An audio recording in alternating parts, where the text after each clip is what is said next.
Hello guys, कसे आहात सर्वजण? तर तुम्ही बघू शकता सूरजचं काम चालू आहे आणि माझा आराम. अरे असं कसा विचार करता की मी आराम करते? बिन बुलाए मेहमान आ गए. कोण?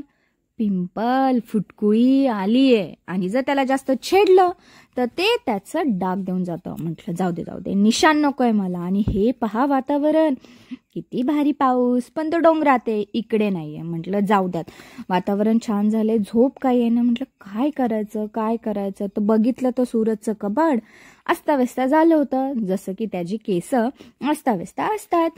तर म्हटलं चला आपण करूया साफ.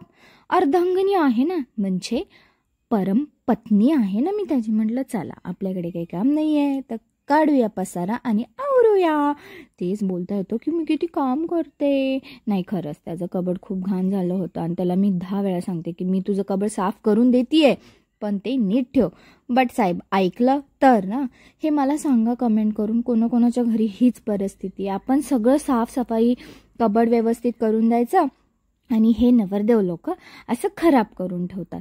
मी आता त्याला फायनली वॉर्निंग केली आहे. आणि खरं सांगू का, मला असं वाटलं की लग्न झाल्यानंतर खरंच काही काम नसेल, कोण नवऱ्याचं म्हणजे कबड साफ करेल. हे मी तर नाही करणार. पण एकदा लग्न झालं आणि देन नंतर मला कळतं की खरंच ते करावं लागतं.